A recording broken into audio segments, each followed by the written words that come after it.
Good morning and welcome. My name is Oreen Chowdhury and I'm the chair of the Intergovernmental Relations Committee. At this time, I'm going to call to order our regular meeting for Tuesday, June 24th, 2025. I want to offer a friendly reminder to all committee members, staff, and the public that these meetings are broadcast live to enable greater public participation. These broadcasts include real-time captioning as a further method to increase the accessibility of our proceedings to the community. Therefore, all speakers need to be mindful of the rate of their speech so that our captioners can fully capture and transcribe all comments for the broadcast. We ask all speakers to moderate the speed and clarity of their comments, and with that, I will have the clerk call the roll. Councilmember Payne. Present. Wansley is absent. Vita. Present. Ellison is absent. Osman is absent. Cashman. Present. Jenkins is absent. Chavez. Present. Chugtai. Present. Koski is absent. Palmisano is absent. Councilmember Ellison. Here.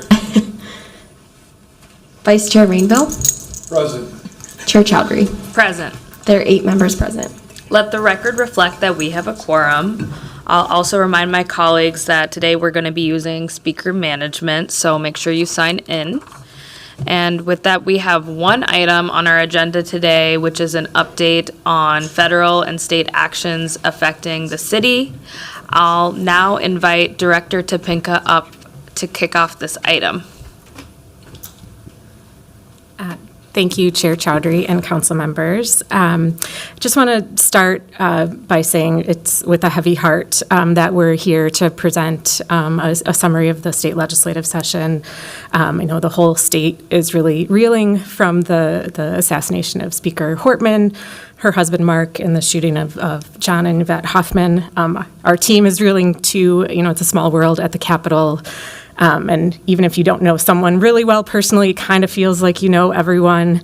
So it's hard to come to terms with this loss. And so just wanted to share that our thoughts are with the Hortman family and the Hoffmans as they continue their recovery, and certainly with all the legislators we work closely with, especially the Minneapolis delegation, as they work through this devastating time. I'll just also note it was announced today that the Hortmans will lie in state at the Capitol on Friday from noon to 5. That is open to the public. And then there's a private service on Saturday morning, but that will be live streamed for the public to view. So with that, we know it's obviously still important to share on issues that happened during the session that affect the city, and so we will be providing a brief update for you on the state legislative session, and then Ms. Olson will also provide a federal update on things happening related to the federal budget. So there were 39 new laws passed in the regular session this year, and 15 laws passed in a special session. It was a one-day special session that was needed to finish the work on the state budget. They did complete all the work on the budget. The budget for the fiscal year 26-27 biennium is a $66 billion budget, which is reduced from a $72 billion budget in fiscal years 24 and 25. So we were just going to go through the issue areas that we each focus on. So after I finish here, Steve Huser will come up, and then Indiria Falana to close us out. So on taxes, the tax committee had a target of a $118 million reduction. So they did have to make some decisions around some increases and some reductions to different tax programs. There were discussions throughout the process of potential cuts to local government aid. Fortunately, in the final tax bill, there were no cuts to LGA, also no cuts to county program aid. So that was a good outcome for the city. They did repeal the local cannabis aid account. So in the initial cannabis agreement from 2 years ago, there was 2% of the sales tax revenue set aside to go to cities and counties, 1% to cities, 1% to counties. That has now been repealed, so we won't be receiving that local cannabis aid. We hadn't actually received any aid yet. In our projections were that it would be about $250,000 a year. That was a projection based on, the best information we had. It's not a huge amount of money. Obviously, in difficult budget times, any dollar helps, but that account was eliminated. They did also increase the cannabis sales tax from 10 to 15%. A couple of other things in the tax bill, they expanded the research and development tax credit. And then a couple things specific to the city of Minneapolis that we were working on. One was a clarification around Alliance Housing, which was a Supreme Court decision from a few years ago that had found that charitable organizations did not have to pay property taxes on housing that they owned. But the result of that was that then the renters who lived in that housing, the revenue said they were liable for personal property taxes and they weren't eligible for the renter's credit.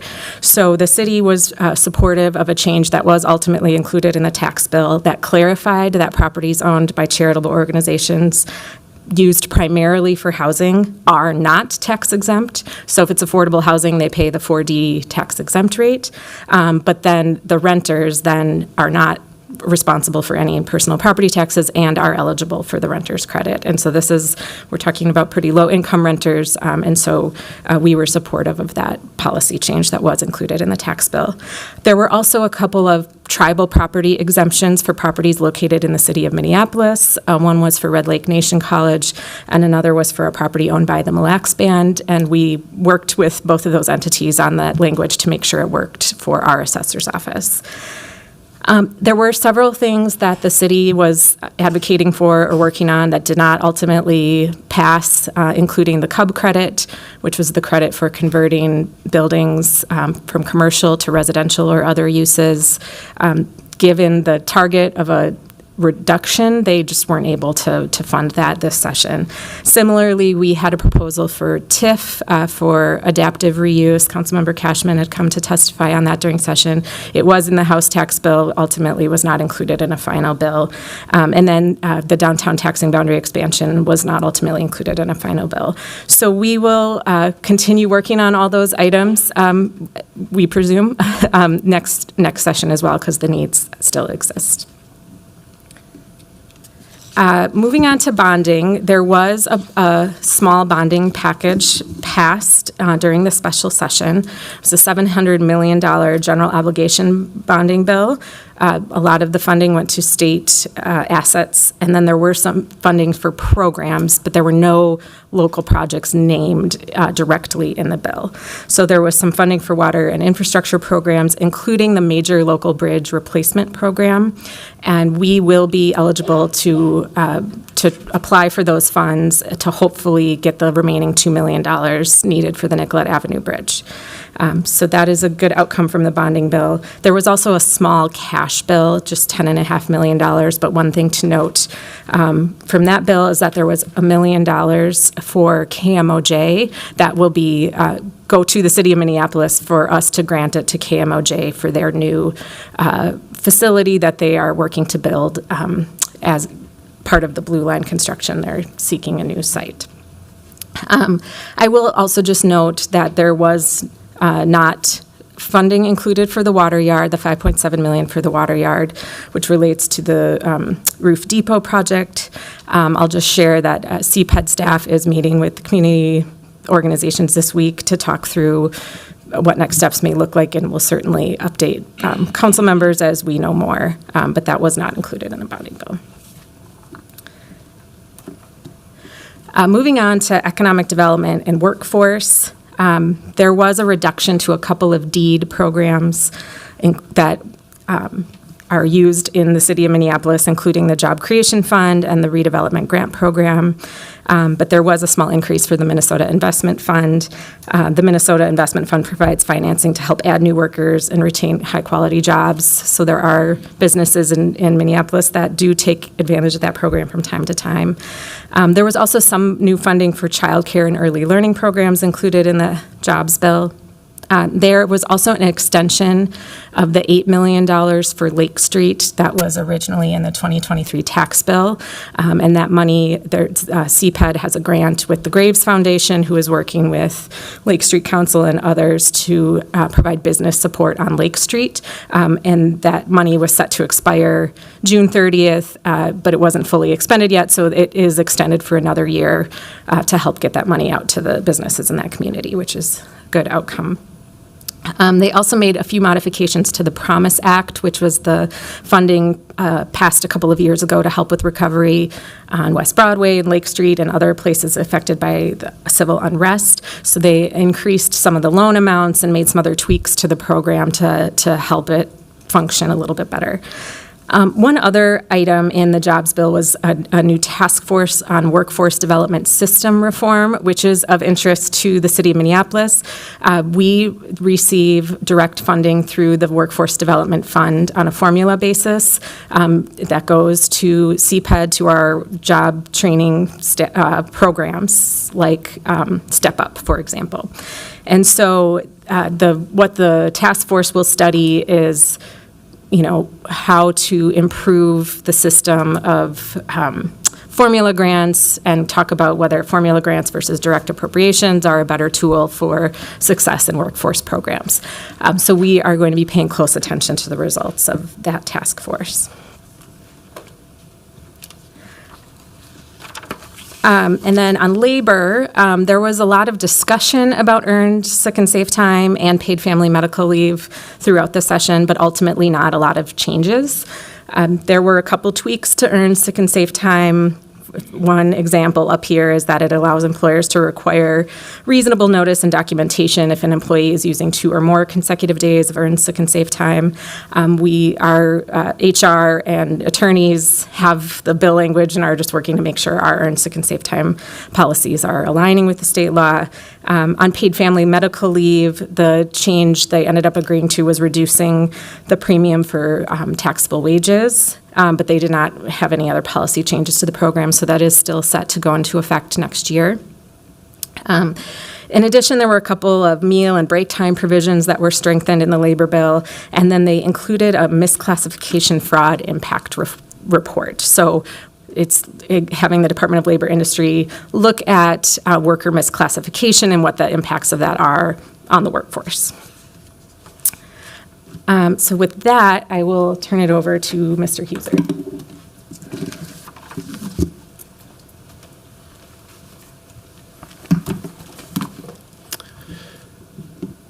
Thank you, Madam Chair, members of the committee. For the record, Steve Huser with the IGR Department, Senior Government Relations Representative. So on the transportation bill was one of the bills passed during special session. The final bill package wasn't released until right before that last day. Included in the bill, though, was an agenda item from the city of Minneapolis. There is money for traffic calming measures for cities of the first class. We anticipate $1 million per year for fiscal years 26 and 27. I think the distribution that is included in that allocation, we anticipate we'll get approximately $500,000 per year from that allocation for the city of Minneapolis, but we'll get those details from MnDOT hopefully soon. Also included was funding for the Washington Avenue Bridge suicide prevention barrier. They used $2 million from the active transportation account from the metro area transit tax, as well as $6 million from that same tax allocation to Hennepin County. The NLX, or the bridge, or the rail line from Duluth to Minneapolis project, was cut by $77 million from its original $194 million allocation from the 2023 bill. That does leave money for the state to partner with the federal government to progress that project if that opportunity arises. That $77 million was reallocated to fund the unemployment insurance benefits for hourly workers in public schools. The Metro Transit operations funding for the metro area, as well as rural Minnesota, also were cut from their general fund allocations. I believe it was about $61 million was cut from the Metro Transit budget from general fund sources. Just as a reminder, though, that Metro Transit still does have the money coming from the metro area sales tax that can supplement some of that work, but that is a cut to the operations funding. They also require now a Blue Line Extension BRT study. So what this means is that Met Council will then reevaluate the mode for the Blue Line Extension project, which is currently set as a light rail transit line. And so Met Council will come back to the legislature with a study looking at BRT as a possible alternative. The bill also requires MnDOT to study a local cost participation policy and report to the legislature by February 1st of next year. There is work that's currently being done at MnDOT to take a look at these policies. I am aware that Public Works for the city of Minneapolis has been involved in some of that work as well. So we are looking into that for next year as well. Some things that were not included in the transportation bill, there were not changes to the highway purposes definition for the highway user tax distribution fund funding at the state. One thing that was being looked at was whether or not some of those funds could potentially be used for things like BRT in trunk highways, things like of that nature, but that did not ultimately get included in this bill. And there was a lot of work done on looking at changes to the state aid design standards for municipal state aid streets and allowing for some design and engineering flexibility on the type of engineering treatments that could be done to improve traffic, pedestrian, and bike safety at certain intersections. And I just want to publicly thank Public Works for their help in participating with me to make sure that the work that did get done this session was done in a way that could be helpful to the city of Minneapolis. Pivoting to public safety, the public safety bill did include a $103 million allocation to the Office of Justice programs for grants. That includes work for crime victim services grants, community safety grants, grants for local law enforcement. This is all funding that the city of Minneapolis would be eligible to apply for. This $103 million allocation is a $70 million reduction from the 2023 state budget.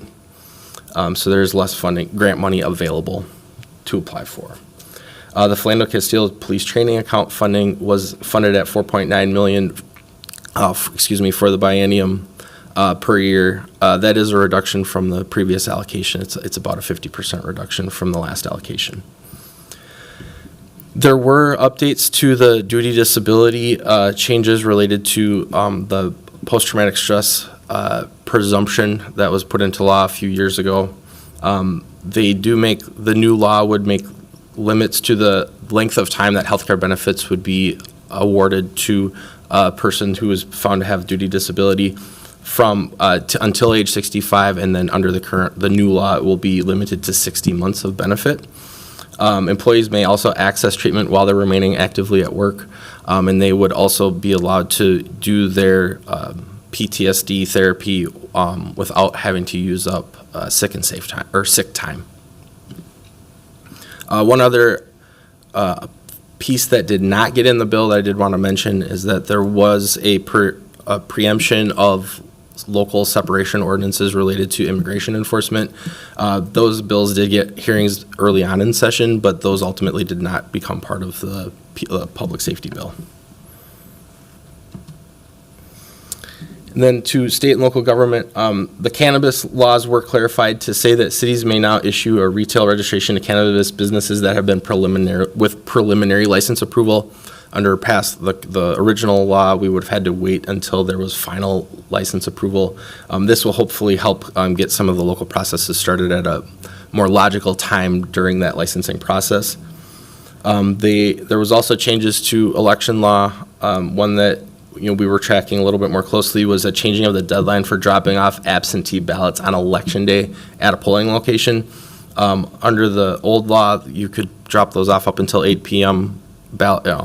Poll closure, and now it will be ended at 5 p.m. Those that do show up with an absentee ballot after 5 would still be allowed to do an in-person voting. And then there were changes to the open meeting law that would change how remote participation for local elected officials can happen. There were restrictions on cases of military leave or medical reasons for participating remotely. Those are now eliminated under this law, and it does allow for those participating, local electeds participating remotely, to not have to be at a publicly available location. And these are done at, allowing for local policy to happen in those cases. And I will turn this over to Indiria.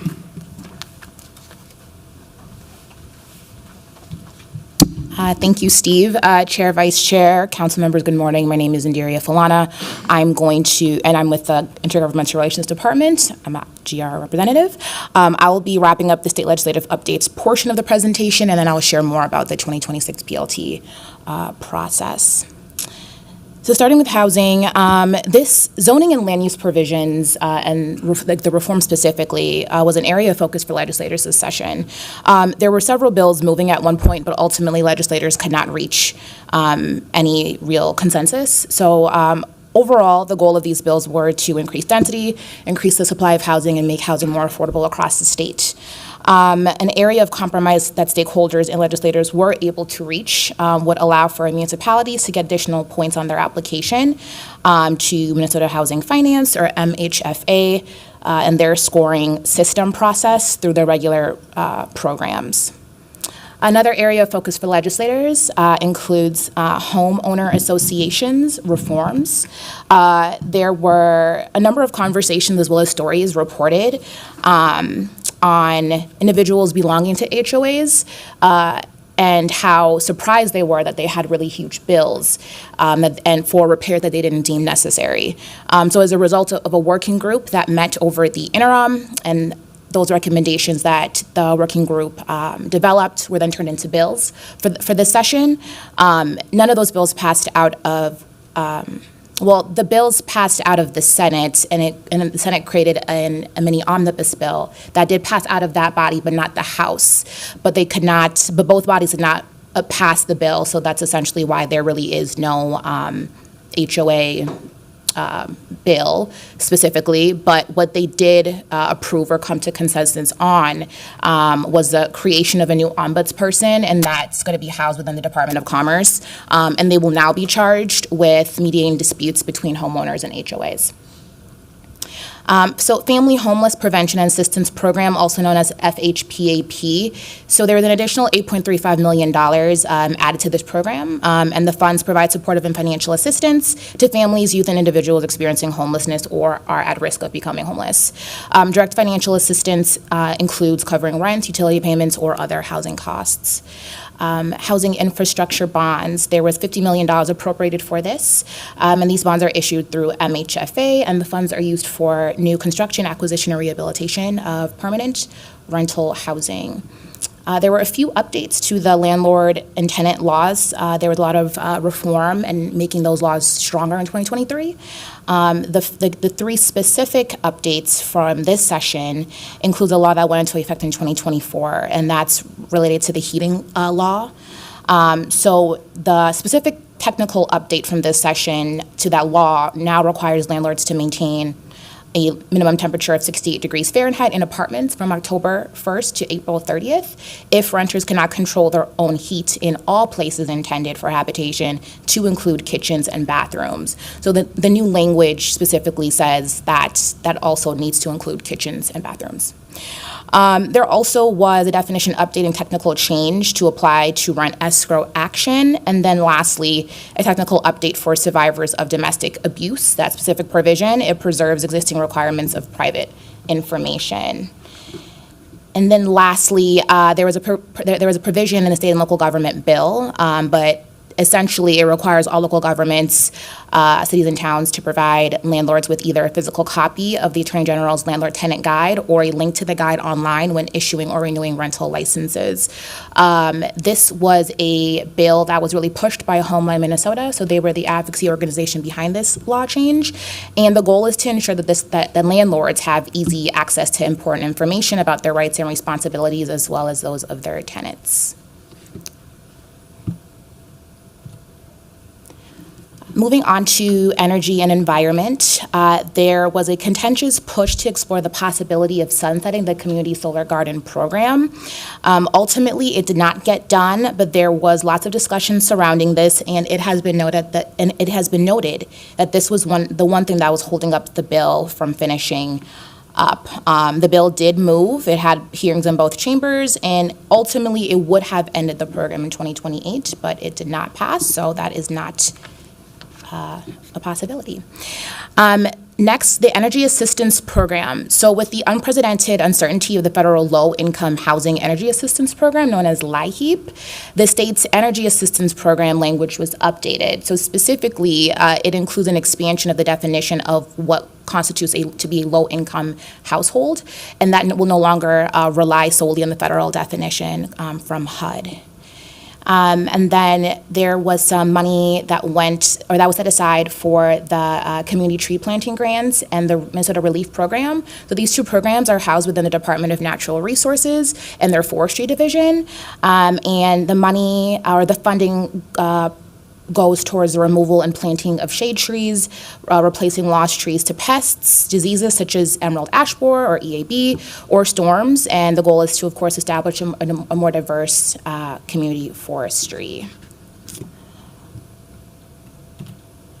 And then for Health and Human Services, so this budget area, there's two. So Health and Human Services, HHS, and then Human Services. These two budget areas experience some of the highest cuts in all of the budget areas. For example, the Human Services budget area had to cut $270 million for the upcoming fiscal years, or the upcoming 2 fiscal years, and then $820 million for fiscal year 28 and 29.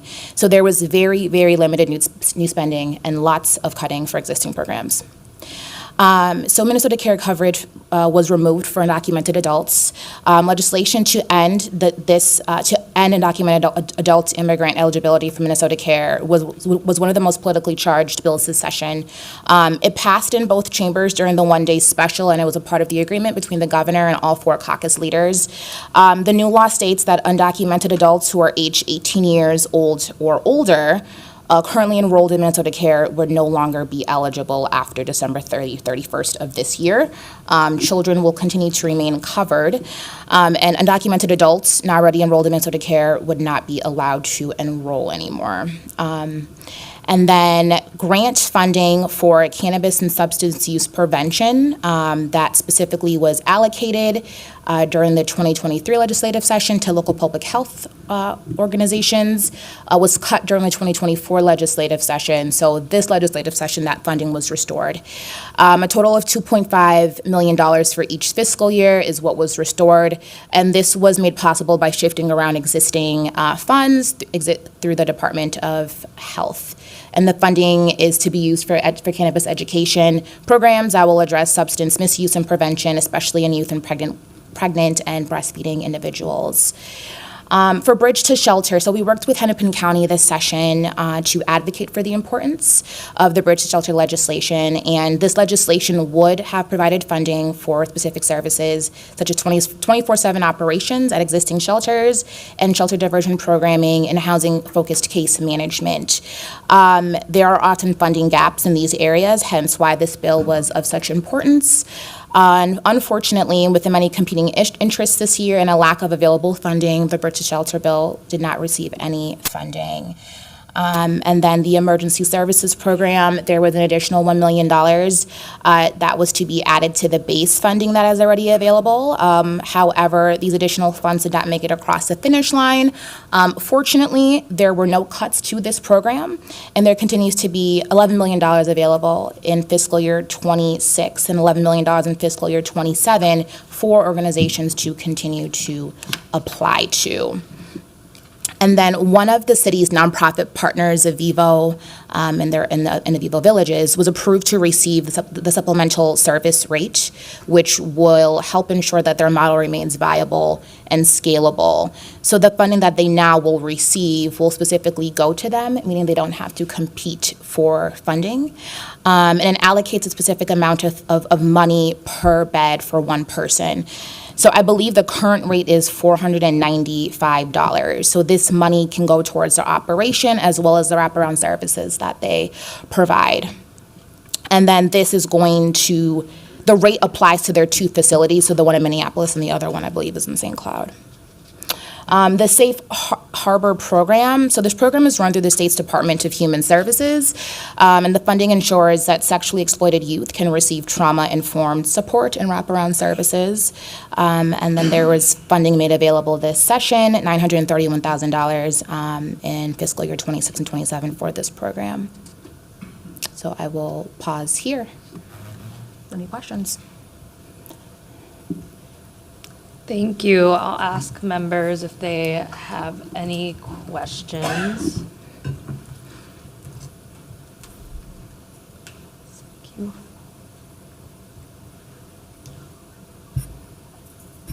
Councilmember Cashman. Thank you, Madam Chair. Just a quick question on this bill. I believe there was some funding for Bridge for Youth, which is a shelter in Minneapolis. Are you aware of that, or could you just follow up with me on the amount that was allocated to them? Chair Chowdhury, Councilmember Cashman, I'd be happy to follow up with you specifically. I know that the Safe Harbor program, those youth-focused organizations are able to apply for that funding. Oh, okay. So, yes, but I'll follow up specifically with you on the amount that was appropriated to them, perhaps. Thank you. Thank you. Councilmember Rainville. Thank you. I do have some questions about what happened with the CUB credits and the TIF for adaptive reuse, but I don't want to tie up the committee time here. So perhaps the right person, Katie, could you call and set that up? And then let me just look through my notes here. One other,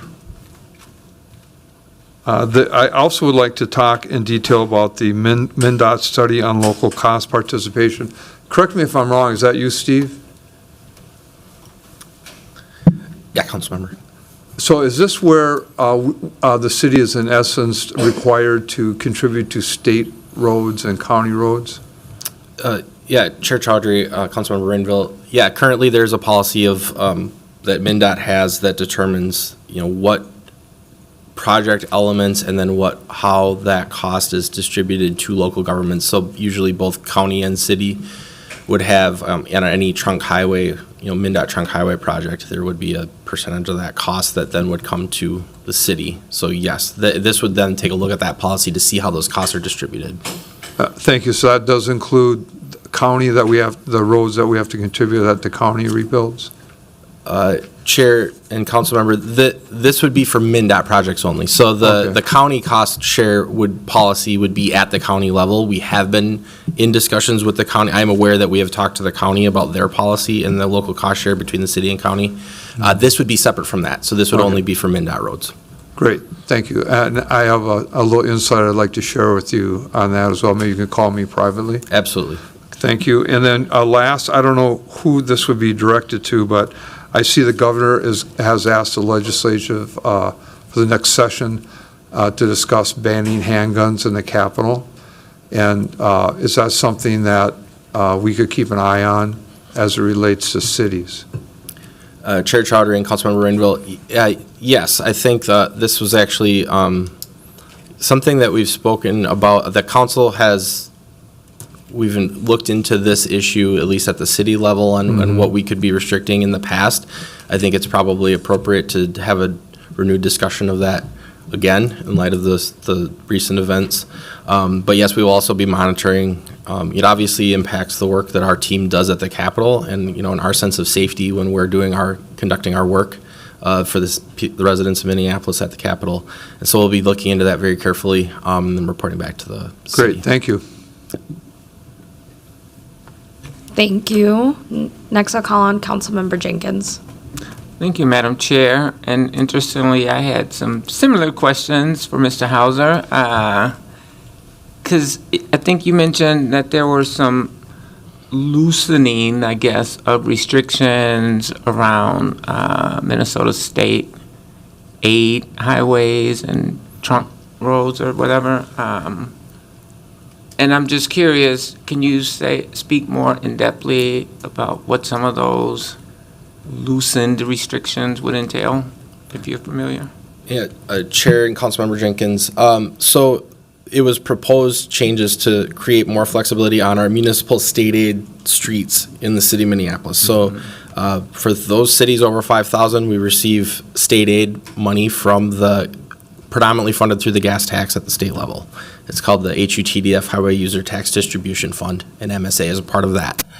In order to when you spend those dollars, there are restrictions to the engineering and the types of design elements that can be on those certain streets that are designated by each city that gets that funding.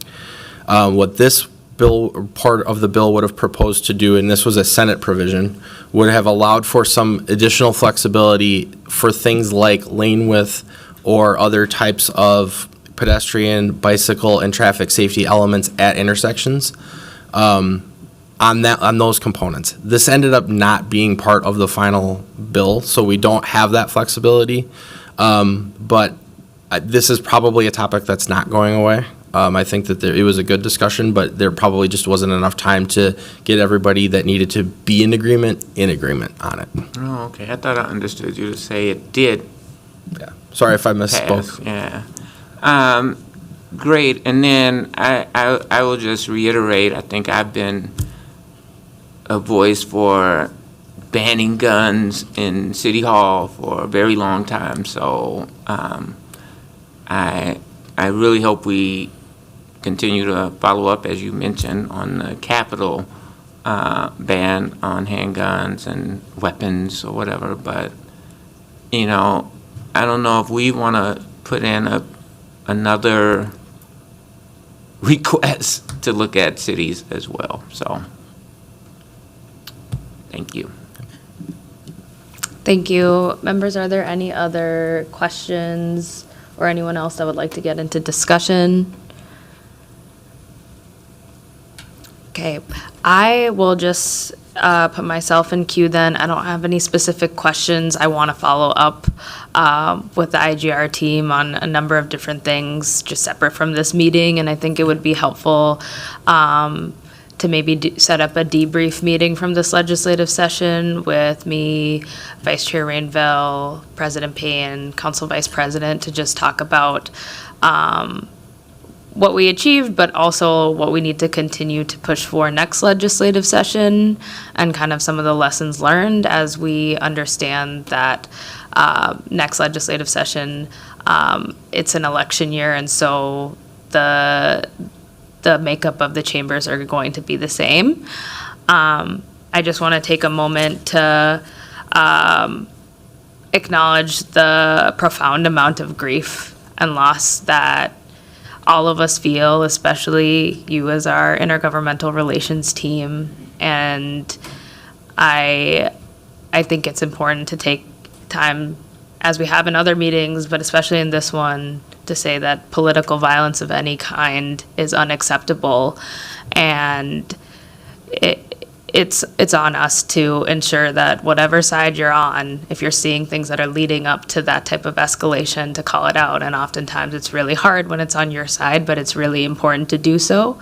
And it's important to mention that this horrific act that was taken was meant to strike fear in community members and leaders from speaking up for what they believe in. And I think it's important that we continue to speak up for what we believe in and what we feel is right. And I think that's something that Speaker Hortman would encourage everyone to do. That was something that Lieutenant Governor Flanagan and Majority Leader Aaron Murphy shared in an interview that they did with Kara Levin, I believe, last night or a couple days ago.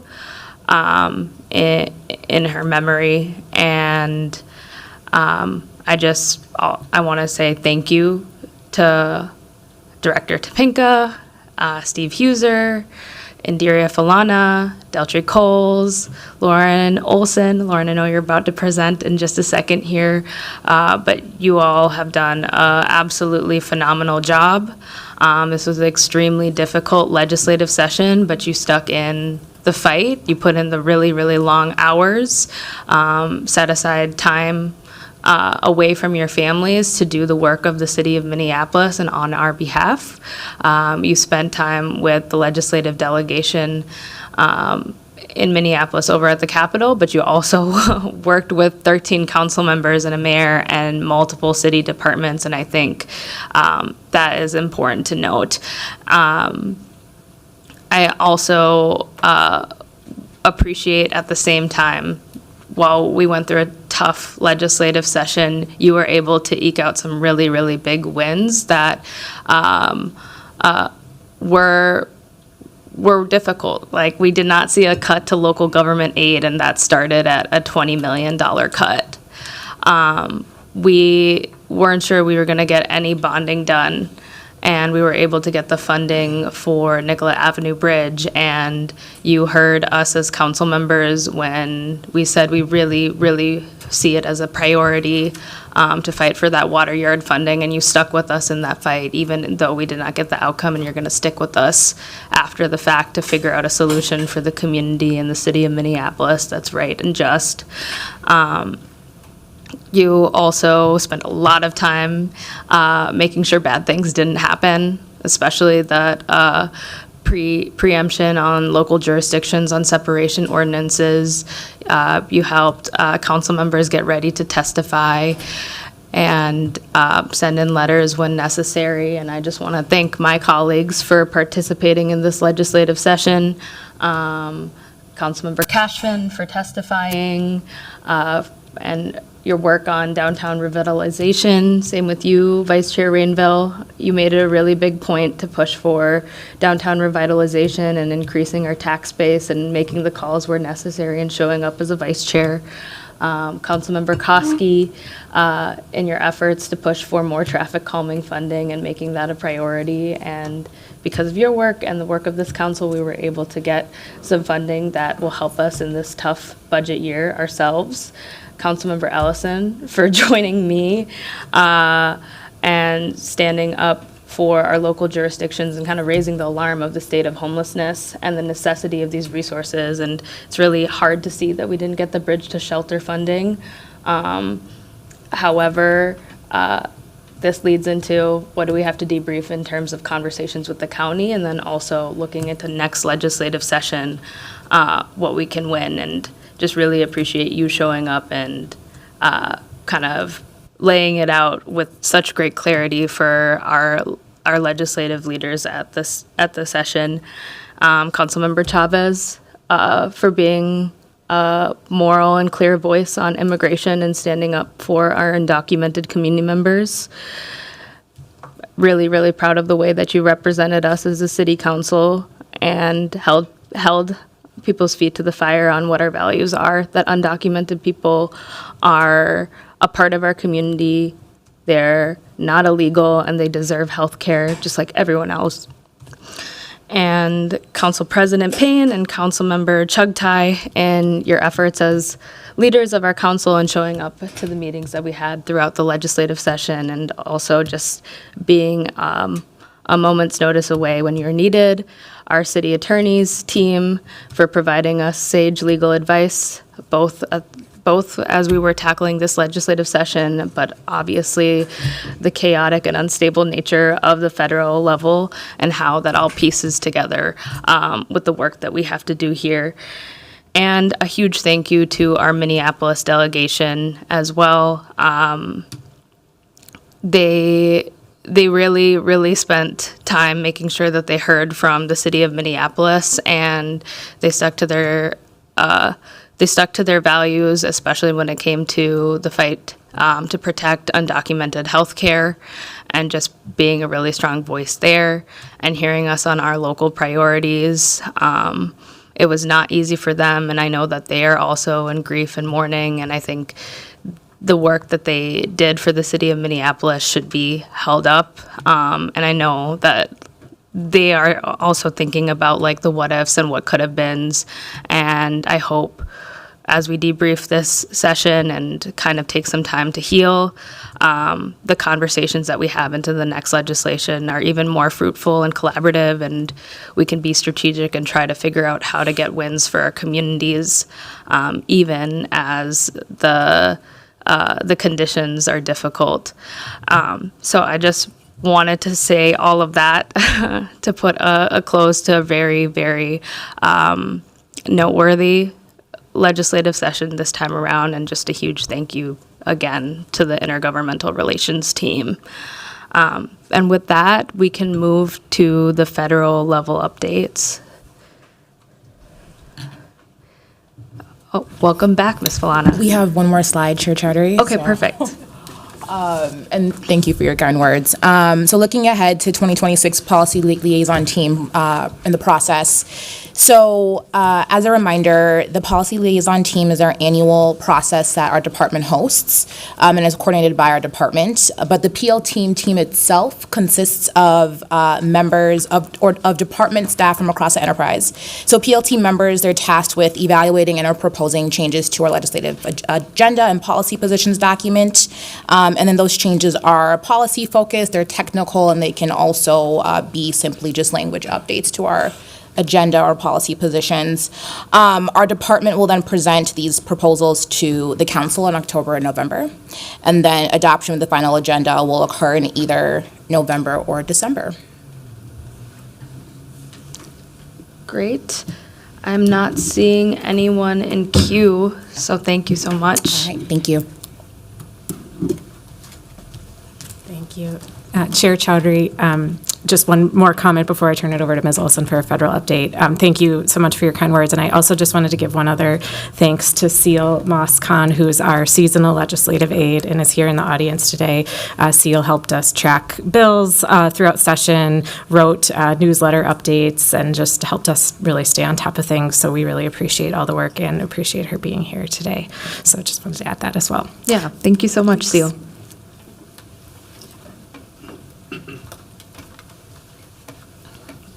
Good morning, Madam Chair and council members. I'm Lauren Olson, Senior Government Relations Representative, here to provide a federal update. I know you've already digested a lot of information this morning. It is my intention to try to move through this expeditiously, and so I might not cover every detail on the slide, so you can let me know if you have questions as we go. So, as always, there's a lot going on at the federal level, but today I'm really going to focus on some of the different budget discussions going on because it's really an extremely critical time right now about federal spending and priorities. So, lots going to be happening in the next week or so. So I want to talk about some of the different things that are going on to maybe help orient you to all the different things happening right now.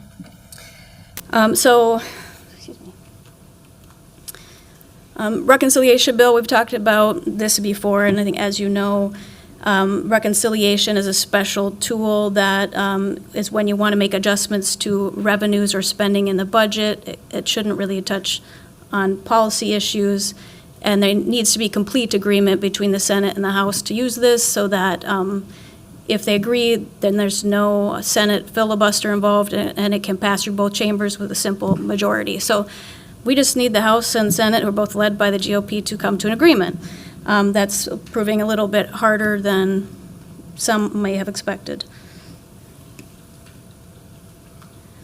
And the goal of the president at one point was to have this completely wrapped up by July 4th. That deadline is starting to look less likely, although there is currently pressure in the Senate to get action on the bill by July 4th, so that can then be reconciled and possibly acted upon in August. So we've discussed the House bill before. It's one of the primary goals of both bills is to extend the tax cuts that were made in 2017, and just that the cost of doing that is about $4.5 trillion. You'll see these numbers continue to evolve, and people do different math with the numbers.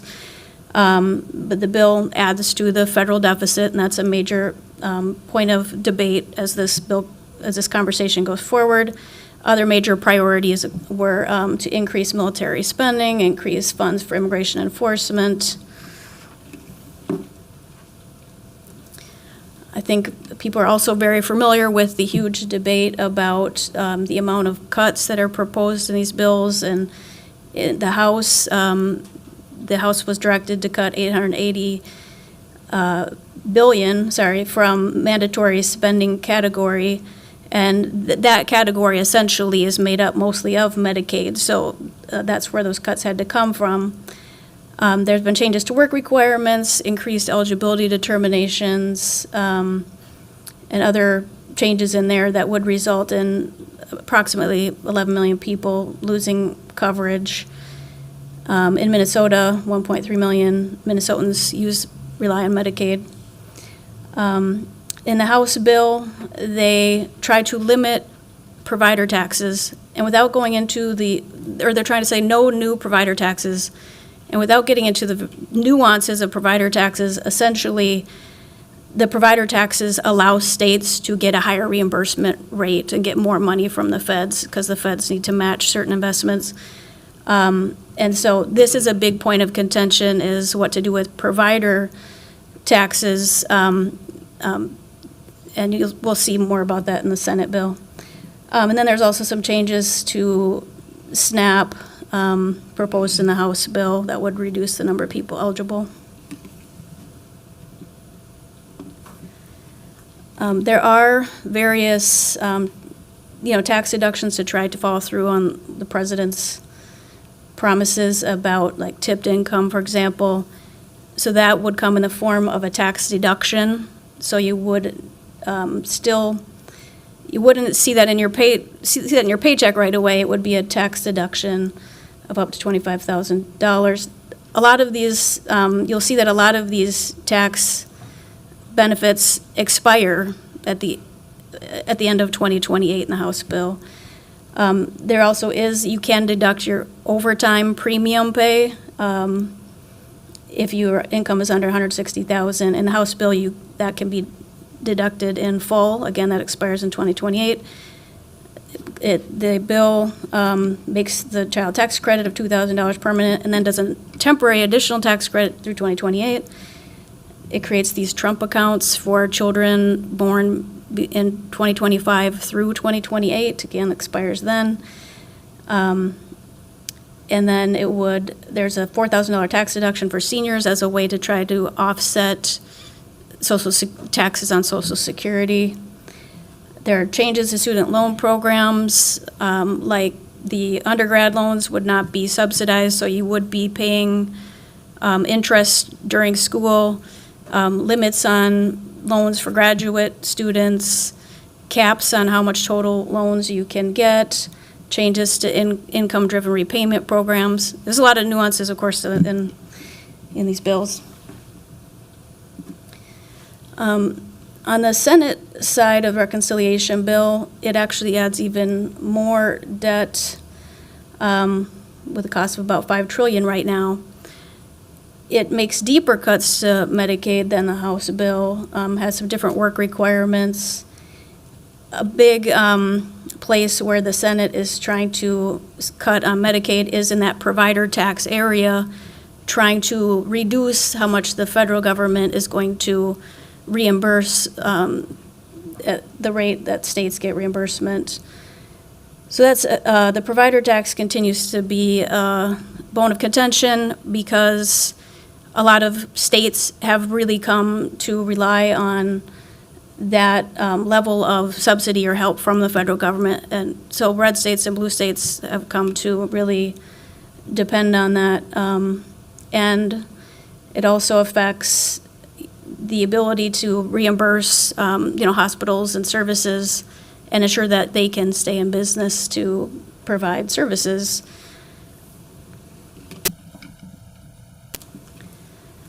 The Senate bill also has provisions related to things like tax on tips. Again, you can deduct tax on tips to a certain extent. On overtime pay, the Senate has a cap of you can only deduct up to $12,500 per person, so that's a significant difference. Slight difference on the child tax credit. Increases the amount that you could deduct for senior citizens. It's more, the Senate is more open and advocating for some of the green energy tax credits, so they're more likely to keep some or slowly phase them out than the House bill. Although the electric car credit was quickly phases out, and some of the credits that would help you in your home to have solar heating be more efficient would be more quickly phased out. So with reconciliation, again, reconciliation can only be used for very specific purposes. It's not meant to address policy questions. So what has happened very recently is the Senate parliamentarian has looked at the bill to determine if there are certain provisions that would be policy-oriented and therefore not allowed. So some examples of things that they cut out because they did not comply, for example, is there was a proposal to cut the Consumer Financial Protection Bureau, or to basically zero them out. Well, that meant essentially eliminating them functionally by taking the money away. That was not allowed. That was a policy decision. Some projects were exempted from NEPA review, and you could kind of buy your way around NEPA review. That violated the rule. Other examples are repealing tailpipe emission standards, not allowed. There was an attempt to give states authority to conduct border security, limits on grants to sanctuary cities, requiring states to pay a bigger portion of SNAP, prohibiting immigrants who are not citizens or lawful permanent residents from participating in SNAP. I also want to be clear that even though these things may not be allowed in a reconciliation bill, that doesn't mean these things can't be done through other ways. It just means that it was ruled as not appropriate for the reconciliation process. And then I just want to highlight a couple kind of big topics that might be worth noting. So one of the things that was in the House bill was basically would have restricted federal courts' abilities to hold people in contempt of violating court orders. The Senate, when they got a hold of the bill, removed that language. However, then they added some other bad language, in my opinion, requiring that if you're seeking a temporary restraining order and injunction, you need to put up a bond. And of course, when you're trying to get an injunction against the federal government, that would be a huge, a huge amount that's not realistic, but the Senate parliamentarian determined, though, that was just not appropriate anyway for a reconciliation bill. So that's the current status of that. With all these issues, you kind of don't know if it can resurface in different ways. Another kind of topic to keep an eye on is regulation of artificial intelligence. The House bill included a 10-year moratorium on state and local laws affecting artificial intelligence. The idea was to not encumber this developing technology. And the Senate bill, they tried to make sure they weren't going to violate the Byrd rule. And so they kind of reframed it and said, you are prohibited from regulating artificial intelligence if you want access to this certain federal money. The parliamentarian did determine that as written, didn't violate the Byrd rule. But regardless, this issue is still controversial amongst members of both chambers. There are members who feel strongly about states' rights, and including GOP members that feel that should not try to restrict states from developing laws, and that there's also potentially value in, as we are learning, to kind of having states and people experiment or dive into this issue. So this remains a controversial topic. Some other ongoing issues regarding the reconciliation bill. Again, it's there's a number of members who are very concerned just about the amount of debt that they're creating with this bill. So that's an ongoing issue. And then another major topic is the amount of the SALT deduction, so the state and local taxes.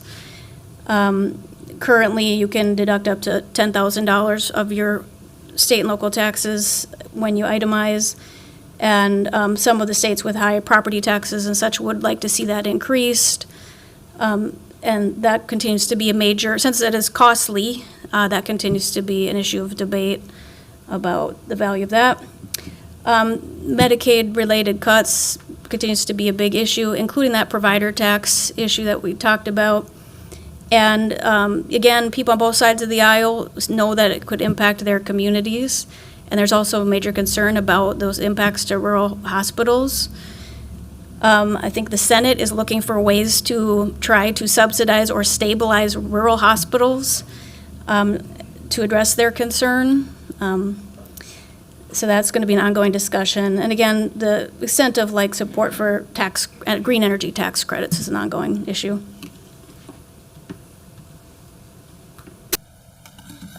Moving on to a different tool, just want you to be kind of aware of rescissions. So there's also a rescission process going on right now, and rescission is a tool that if you have unspent money, you can potentially cancel that money, but Congress needs to make that decision ultimately, but the White House originates the request to cancel unspent funds. It's limited to discretionary funds. There's no filibuster. Money that is rescinded can then be directed back to Treasury, where it can be used for another purpose potentially. So the White House triggered the rescission process.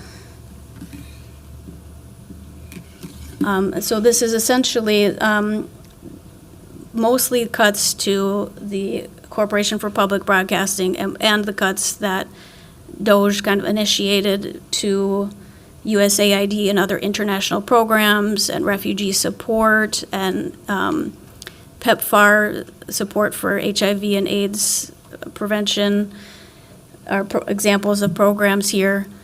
So it's a total of $9.4 billion they would like to rescind. So currently, this is on a specific timetable because rescission has a specific process, and the House has already agreed to do this basically, and now it's in the Senate's hands. If the Senate if they don't act by July 18th, then the money should be safe, but the Senate, otherwise we're waiting to see what the Senate does on this, so that's currently pending. So we've got reconciliation, and we've got the rescissions, and then we're also really having the conversation right now about the fiscal year 26 budget process. So, the fiscal year starts October 1st. As you know, though, it is not uncommon for them to use continuing resolutions to not actually adopt the budget, close to that fiscal year. But there are active conversations happening right now about the fiscal year 26 budget. What I'm going to run through briefly here is just what the White House proposed and some of the top line numbers from what the White House wants to see. But right now, it's really in the hands of the House of Representatives where they're working through their proposals. But they do feel, I think a lot of members do feel pressure and want to align with the president's goals. So the budget, you can kind of imagine the gist of this, but there's an increase in defense spending. There is the 22% overall cut in discretionary spending. A couple areas where there's very significant cuts would be cuts to HUD. There's a proposal to consolidate various rental assistance programs, cut rental assistance programs, eliminate community development block grants would have a huge impact on us and many other communities. So significant cuts to HUD proposed. Another area, very significant cuts would be Health and Human Services. $33 billion cut proposed, cuts to Center for Disease Control, cuts to the Substance Abuse and Mental Health Services. They also want to there's a lot of consolidation of programs being proposed in the 2026 bill, including SAMHSA and OSHA, and some kind of strange consolidations going on. It would add $500 million for Robert Kennedy's Make America Healthy Again initiative to look at food and additives. I might not be describing that very well. Against consolidate, I feel like I skipped. Did I skip anything? Oh. More consolidation of programs for people with disabilities, cuts to FEMA's FEMA preparedness programs, cuts to cybersecurity, random increase to rail funding, so I just noticed that they do like that, rail safety funding. Cuts to Department of Education, So as I said, right now, the House is really, this is the White House proposal. The House is wrestling with their proposal. And so all these things are happening simultaneously. I guess I'll just stop there. Thank you, Ms. Olson, for your presentation and your work on keeping track of this. I know it is not easy. I put myself in queue. I just have like one question, and it's maybe more of like a follow-up to your presentation. You shared a number of places where there's potential tax cuts. One piece of information that I think would be helpful if you can do some research and share back with us is like, what does the tax cut impact look like for the wealthiest individuals in our country? I think many of us here reporting about how what Republicans are currently considering and what the president is pushing forward would give really, really large tax cuts to the most wealthy. So it would be good to understand how much that would be and who would be impacted and who is just really benefiting from this bill. And then a question that I have is, what's the timeline that Congress is on for completing reconciliation and their work on this? Yeah, thank you, Madam Chair. As I noted, with reconciliation, the president's original goal was to have the reconciliation process completed by July 4th. That was the original goal. Most recently, though, I've heard, I feel like Speaker or Majority Leader Thune is trying to get his bill through the Senate by July 4th, and I think it was Vice President Vance was talking about August for a timeline to complete the reconciliation bill. I do, in general, they've wanted to wrap this up before they go on August recess, and then, because by the time they even get back from August recess, they're already really starting to worry about the fiscal year 2026 budget, since that ends September 30th. Now, the Senate also believes that, or Majority Leader Thune feels like the House needs to just accept whatever it is the Senate passes shortly for their reconciliation bill. So if the House is willing to accept the Senate bill, that could all move quickly, but it's not clear if there will be enough votes if they both agree on the bill. So we'll see. Thank you. Yeah, we will see. I will recognize Councilmember Cashman. Thank you, Madam Chair, and thanks for the update, Lauren. This is really egregious and terrible. I just can't believe that they want to increase defense spending. Defense spending, was it 13%? And then cut all these things that impact us actually locally. It's just really terrible, and I'm sure our federal representatives are going to stand with us in our goals, so there's not like a lot that we can do because I think they're already on our side, at least I would hope they are, in terms of opposing this. But I do have one question, which is something I've been hearing about from constituents, which is the corporate broadcasting budget cut of $1.1 billion. Do you know what percentage of the budget that is, or that would amount to? You know, I'm remembering a number, but I'm just gonna, because basically the 1.6 billion, I think, is the funding through 2027 for them.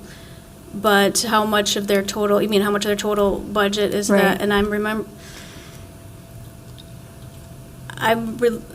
remembering a number, but I'm reluctant to rely on that. Would you mind following up with me? That, yes. I did have some questions from residents about this, and I think this is particularly bad because of how undereducated we seem to be on civics as a nation, and propaganda and like disinformation are definitely tools of authoritarianism that we need to be counteracting with accurate and good information about the state of our government. And so I'm very concerned about this particular cut.